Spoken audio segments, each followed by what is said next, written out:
우크라이나의 지금 종전 양상이 어떻게 될 것이냐라고 하는 게 왜 우크라이나만의 이야기가 아니냐 하면 이렇게 결정이 나버리면 사실은 지금까지 국제사회가 기본적으로 동의하고 지켜왔었던 국제법의 가장 중요한 규범을 깨트리게 되는 것이죠. 그러니까 유엔 헌장의 기본 원칙 가운데 모든 회원국은 그 국제 관계에 있어서 다른 국가의 영토 보전이나 정치적 독립에 대해 어떤 방식으로도 무력의 위협이나 무력 행사를 삼간다라고 명시되어 있습니다. 영토를 침략해서 국경선을 새로 긋는 것은 국제사회가 허용하지 않겠다라고 하는 굉장히 지금까지의 평화를 유지해왔던 핵심적인 규범에 해당하는 부분인데요. 결국 이 상태로 종전이 되게 되면 전쟁을 통해 영토를 정복한다는 이 러시아의 기정사실화 전략을 인정하게 되는 것이고 또 미국이 러시아의 그런 전략을 수용했다는 선례가 남게 됩니다. 그리고 동시에 우크라이나에게 20년간 나토 가입을 유예한다라고 하는 얘기는 주권 국가가 가지고 있는 동맹 선택권도 제약하겠다는 뜻이 되기 때문에 추후에 어떤 형태로든 러시아가 다시 전쟁을 일으켜서 우크라이나의 영토를 점령하고 그 점령된 것을 또 기정사실화하게 됐을 때 막아낼 수 있는 방법이 없는 거죠. 결국 강대국주의에 지금까지 주권과 영토 보존을 해왔던 우크라이나와 같은 소국들의 생존이 위태롭게 된다는 얘기인 거죠.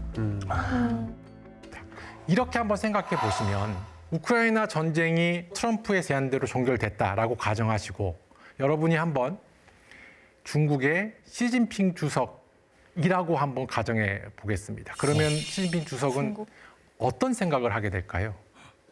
중국에서 대만을 전쟁을 해서 점령한 다음에 시간 지나면 뭐 인정해 주든가 뭐 이러고 대만이 있으면 또 있지. 버티면 내 땅이다 이렇게 생각하지 않을까? 아, 대만 문제가 먼저 설례가 만들어진 거니까. 다 그럴 수 있겠네요. 이미 있으니까.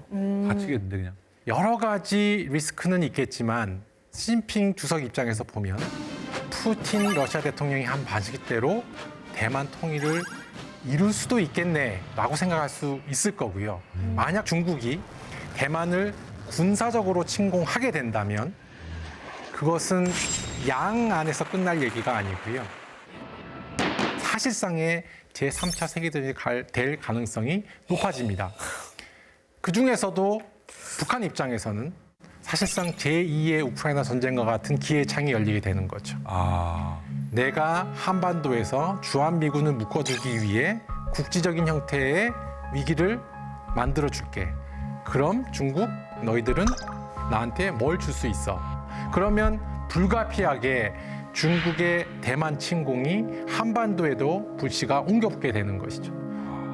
그리고 이에 따라서 미국이 군대를 주둔시키고 있는 한국, 일본은 거기에 휘말려 들어갈 수밖에 없는 구도가 만들어지는 것이기 때문에 사실상의 제3차 세계대전이 일어날 수 있다라는 거죠.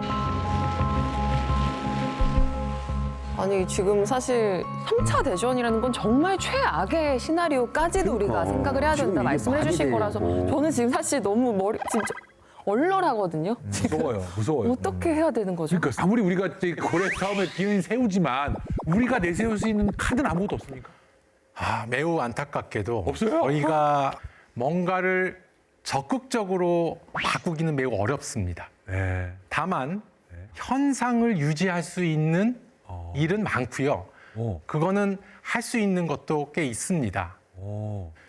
저는 요거를 한 4가지 정도로 좀 정리해 보면 좋을 것 같습니다. 네네. 하나는 협치 외교입니다. 협치 외교. 지금 현직 대통령의 탄핵이라고 하는 사건 때문에 엄청난 외교 공백이 발생해 버린 셈입니다. 네. 따라서 사실 지금까지 협치가 여러 가지로 어려웠던 것은 사실이지만 협치의 필요성만큼은 매우 높아진 상태고요. 그런 차원에서 보자면 국내 정치의 안정성을 확보하는 것이 필요하고 아까 말씀드린 대로 트럼프 제2기 행정부의 6개월이 골든타임이라고 말씀드렸고요. 더 이상의 공백은 막아야 되는 것이고 그 공백을 막으려면 여야의 협치에 기반한 외교가 필요한 거죠. 두 번째 말씀드리려고 하는 것은 건치 외교입니다. 건치. 한국은 더 이상 고래 등에 커지는 새우가 아닙니다. 많은 사람들이 저희가 이제는 돌고래 수준의 능력을 갖는다라고 얘기합니다. 그런 얘기 아, 그래도 많이 많네요. 돌고래면. 돌고래는 이가 강하죠.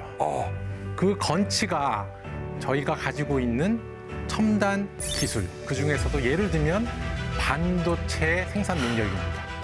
반도체는 전략 물자라고 할 수 있고요. 반도체를 만들어내는 나라가 경제적인 차원에서뿐만 아니라 안보적인 차원에서도 비교 우위를 가질 수밖에 없는 시대입니다. 그래서 그런 차원에서 건치 외교에 기반한 경제적인 협력이라고 하는 거는 저희가 어려운 상황에서도 얼마든지 풀어나갈 수 있는 문제라는 생각이 들고요. 세 번째는 가치 외교입니다. 아무리 미국이 지금까지의 자유주의적 국제 질서를 흔드는 행태를 보인다고 하더라도 한국, 일본, 캐나다, 호주 등 자유주의, 민주주의, 법치, 인권의 가치를 옹호하는 국가들이 다수 있습니다. 이렇게 가치를 중시하는 중견국들이 외교적 협력 관계를 더욱더 높은 수준으로 높이는 것도 필요한 과제입니다. 마지막으로는 눈치 외교입니다. 눈치. 국제 질서 자체는 소국의 생존이 위험한 상태로 변화하고 있습니다. 이때 외교 능력 중에 가장 중요한 부분은 변화하는 상황을 적확하게 읽어내는 거죠. 그러려면 눈치가 빨라야 됩니다. 그러니까 한국의 외교 안보 정책 엘리트들은 때로는 교활하게, 때로는 비굴하게 국가와 국민의 안전과 생명을 위해서 탁월한 형태의 눈치 외교를 펼쳐나갈 필요가 있을 것으로 보입니다. 그러면 우리가 정리를 해보면 사치 외교가 사치. 사치가 필요하네요. 사치. 그러네. 사치에서 첫째가 협치, 둘째 건치, 건치, 가치, 가치, 그리고 눈치. 눈치까지. 눈치. 네. 어쨌든 어떤 리더든지 지금 이걸 좀 채택을 해서 한 방향으로 나아갈 필요가 있을 것 같아요. 맞아요. 뭐 전적으로 동의하고요. 제가 가지고 있는 몇 안 되는 희망 가운데 하나는 대한민국이라고 하는 나라가 겪어왔었던 커다란 위기가 여러 번 있었습니다. 그러나 잘 아시다시피 이런 위기마다 사실은 훨씬 더 능력을 키워서 더 좋은 대응 방법을 찾아냈던 것이 한국인의 저력이라고 생각이 듭니다. 평시에는 협치가 어렵더라도 이런 위기 시에는 또 협치를 할 수 있는 지혜를 갖고 있는 사람들이기도 하고요.